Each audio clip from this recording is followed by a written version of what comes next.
सीतापुर थाना क्षेत्र के ग्राम पंचायत आमाटोली में एक अज्ञात वृद्ध के लाश मिले आमाटोली ग्राम में सनसनी फैल गई। वृद्ध की लाश खेत के बीचों बीच कीचड़ में मिलीस। गांव के मवेशी चरवैया मन के द्वारा खेत में कोई व्यक्ति के लाश होए के जानकारी सरपंच ल दीहिन। उन्हें ग्राम पंचायत आमाटोली के सरपंच सीतापुर पुलिस ला फोन ले अवगत कराइस के खेत के बीचों बीच एक व्यक्ति के लाश है। सूचना मिला थी सीतापुर पुलिस तत्काल मौका स्थल में पहुंची।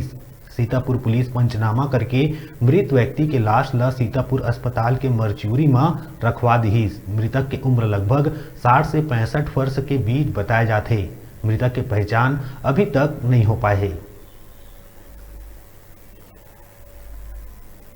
हमको कल फोन के माध्यम से सूचना मिली थी कि आमाटोली में खेत में एक व्यक्ति की मृत अवस्था में लाश पड़ी हुई है। जिस पर हम लोगों ने तत्काल मौके पर जाकर देखा तो खेत के कीचड़ में एक व्यक्ति मृत अवस्था में पड़ा था। देखने पर वो लगभग 65-70 साल के लग रहे थे।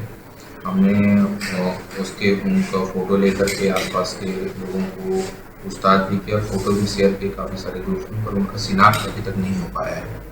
हम लोगों ने कल उसको सुरक्षित शव पर रखवा दिया था। आज भी हमने उसकी पहचान के लिए काफ़ी कोशिश करी, पर हमको उसकी जानकारी नहीं मिल पाई है। कुछ नंबर्स उनके पॉकेट से मिले थे, हम उस पर जांच कर रहे हैं। और हम लोगों ने आज चूँकि कोई उनके परिजनों का पता नहीं चल पाया, इस वजह से हम लोगों ने आज नगर पंचायत सीतापुर के सहायता से उनका PPM कराने के पश्चात कफन दफन करवा दिया।